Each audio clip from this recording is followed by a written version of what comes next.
अल्हम्दुलिल्लाहि रब्बिल आलमीन वल आक़िबतु लिल मुत्तक़ीन वस्सलातु वस्सलामु अला रसूलिहिल करीम अम्मा बाद फ़अऊज़ु बिल्लाहि मिनश शैतानिर रजीम बिस्मिल्लाहिर रहमानिर रहीम क़ाल अल्लाहु तबारक व तआला फ़िल क़ुरआनिल मजीद वल फ़ुरक़ानिल हमीद या अय्युहल्लज़ीना आमनू कुतिबा अलैकुमुस्सियाम कमा कुतिबा अलल्लज़ीना मिन क़ब्लिकुम लअल्लकुम तत्तक़ून। सदक़ल्लाहु मौलानल अज़ीम व बल्लगना रसूलुहुन नबियुल अमीनुल मतीनुल करीम व नहनु अला ज़ालिका लमिनश शाहिदीन वश्शाकिरीन वल्हम्दुलिल्लाहि रब्बिल आलमीन। अल्लाहु रब्बु मुहम्मदिन सल्लल्लाहु अलैहि वसल्लम नहनु इबादु मुहम्मदिन सल्लल्लाहु अलैहि वसल्लम बलगल उला बिकमालिही कशफत दुजा बिजमालिही हसनत जमीओ खिसालिही सल्लु अलैहि व आलिही। मोहतरम सामाईन,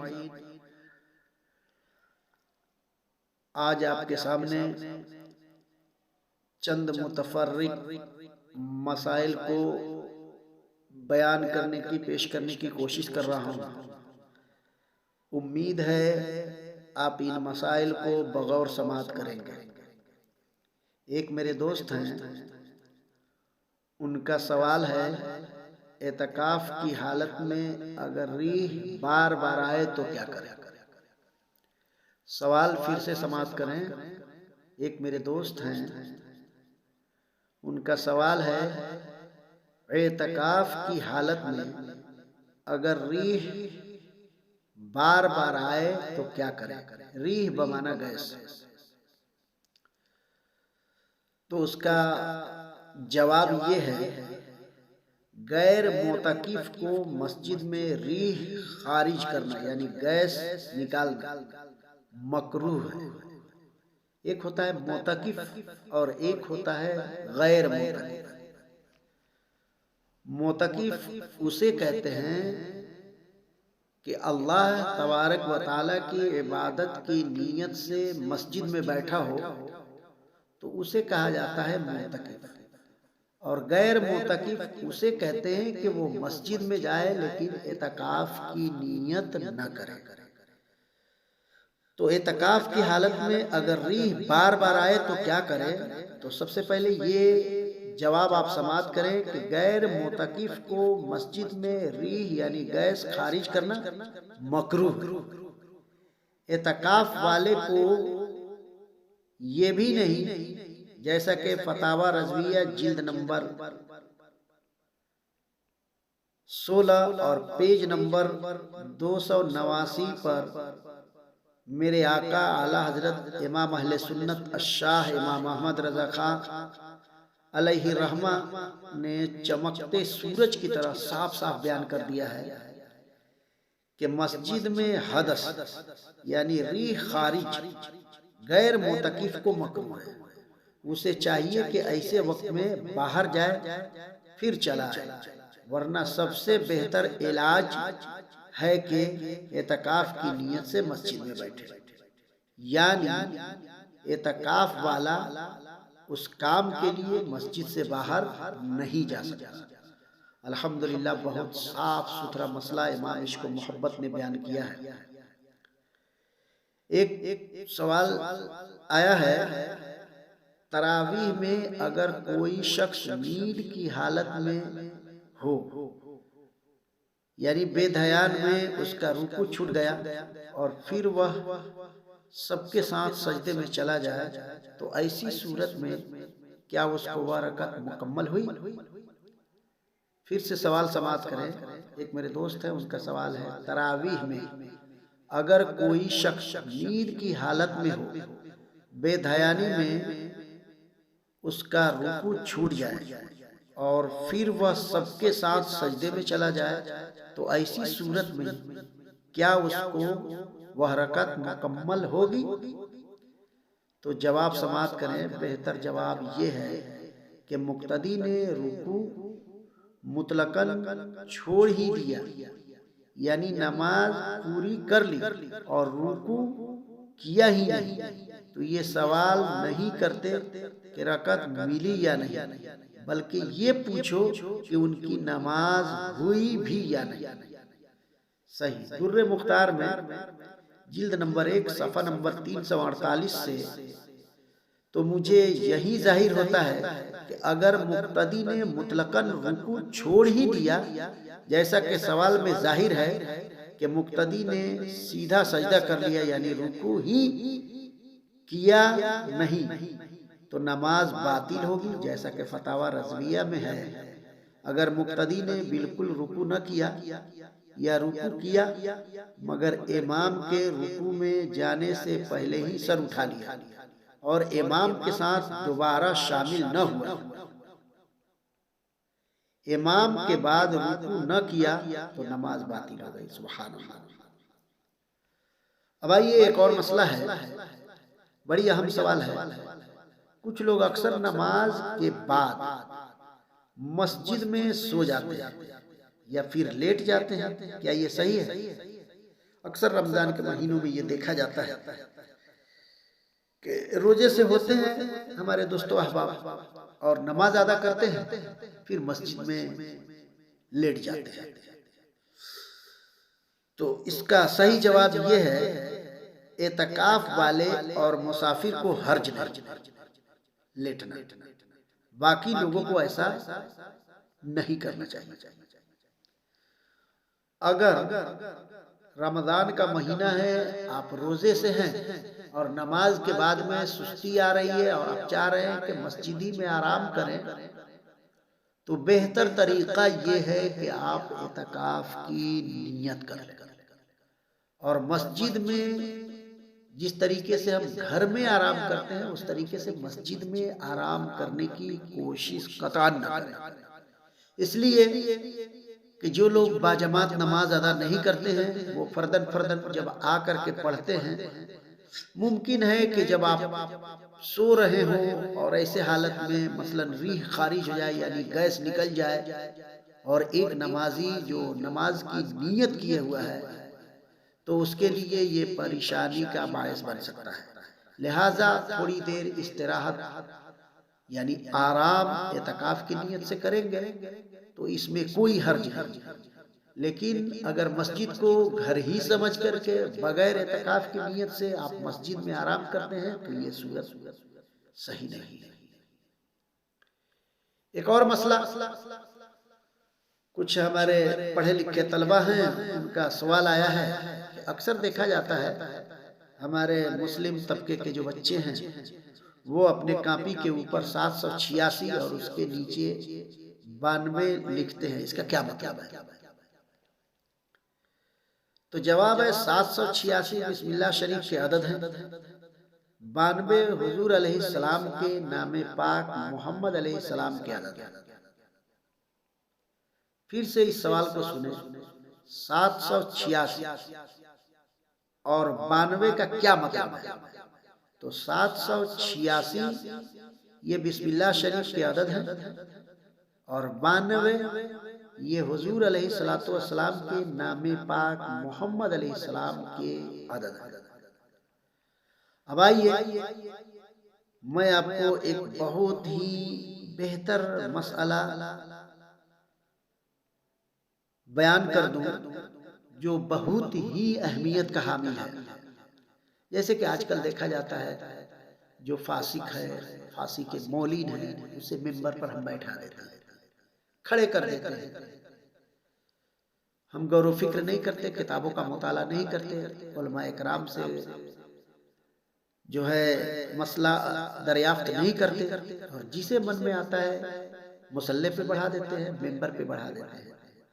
तो एक मेरे साथी हैं, उन्होंने सवाल किया है, मिंबर यानी हर वो जगह जहाँ जिक्रुल्लाह यानी नात पढ़ने की जगह हो, उस मिंबर पर फासिक का खड़ा होने कैसा है? बड़ी अहम सवाल है, लिहाजा इसे इसका जवाब बगौर समाप्त करें। जवाब यह है, मिंबर स्टेज यानी हर वो जगह जाए ताजीम है और फासिक चूंकि लाइके ताजीम नहीं और लाइके मुजम्मत है, ऐसे स्टेज पर फासिक को खड़ा करना, खा वह नात के लिए हो या वाज के लिए, जायज है।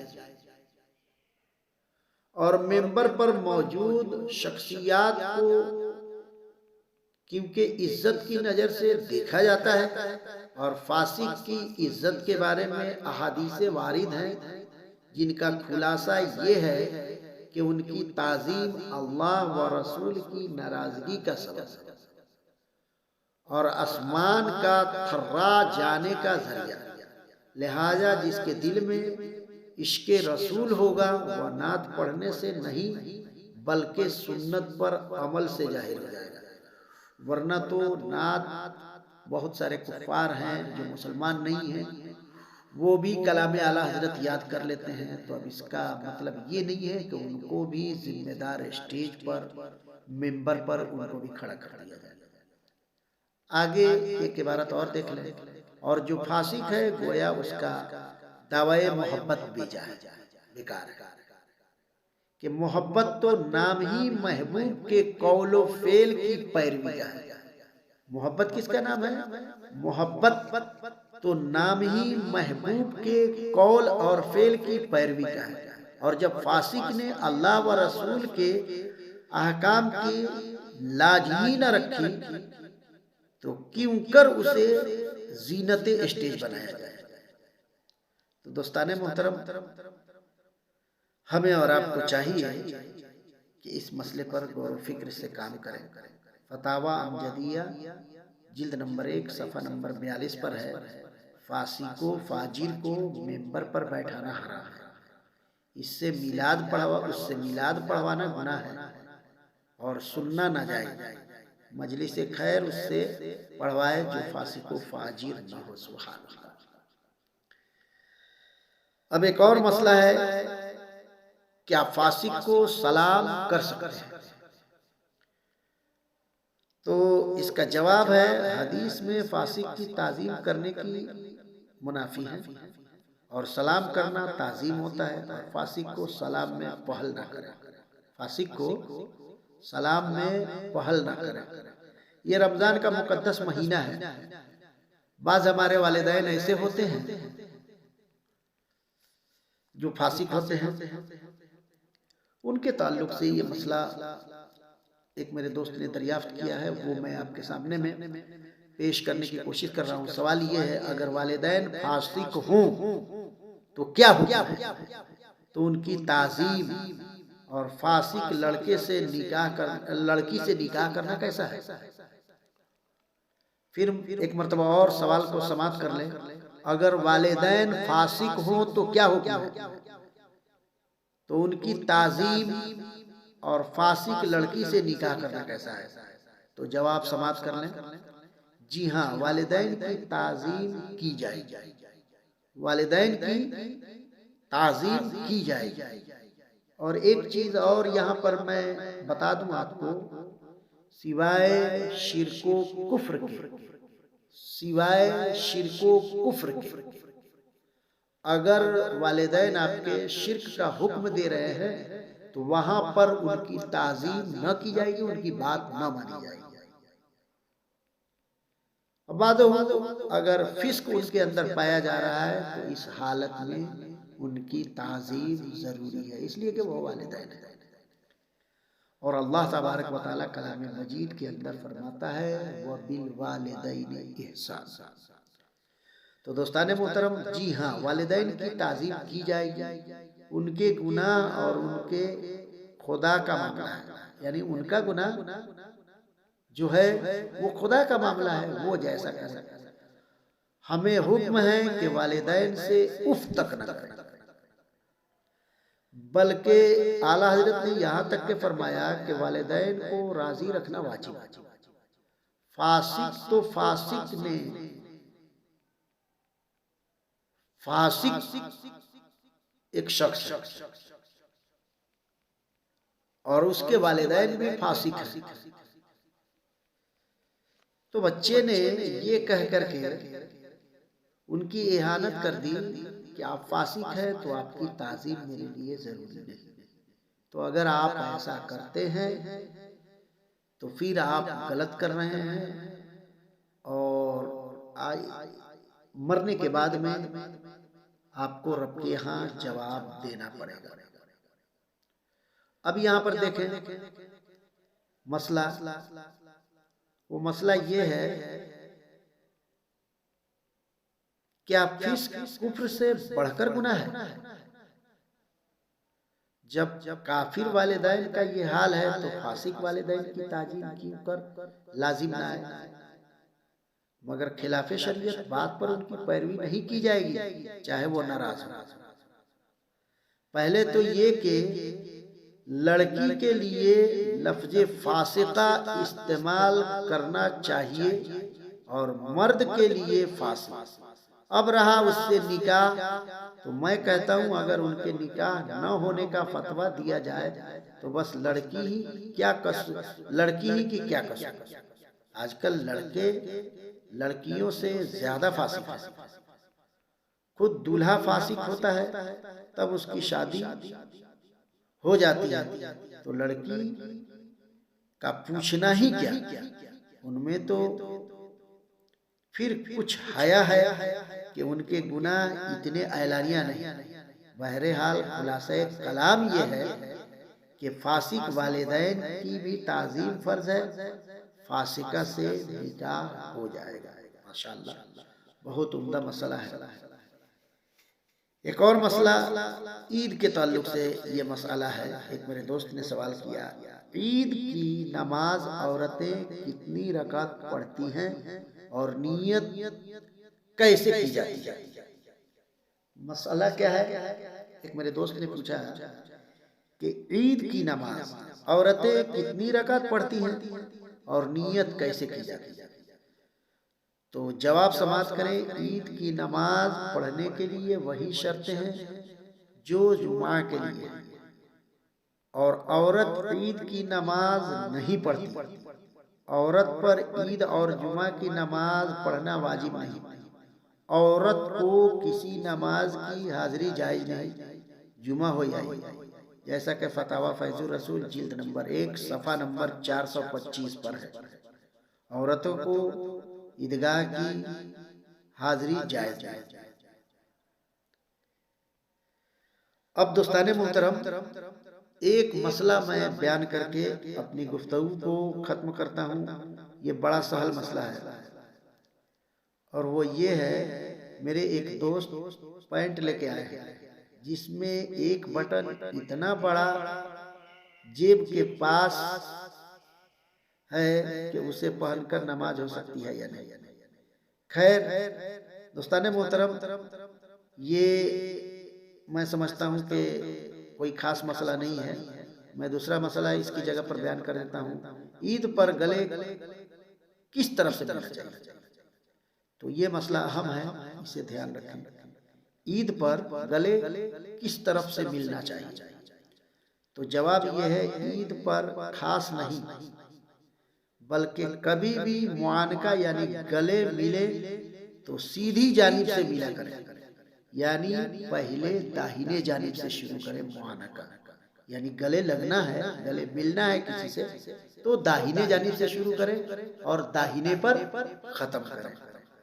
बस एक और मसला यहाँ पर है, ईद पर गले किस तरफ से मिलना चाहिए और कितनी बार? तो उसका जवाब है, ईद पर गले सीधी जानिब से मिलना सुन्नत मुबारका है और 3 मरतबा मुस्तहब है। बस इसी के साथ मैं अपनी गुफ्तगू को खत्म करता हूँ। वमा अलैना इल्लल बलाग। अस्सलामु अलैकुम व रहमतुल्लाह।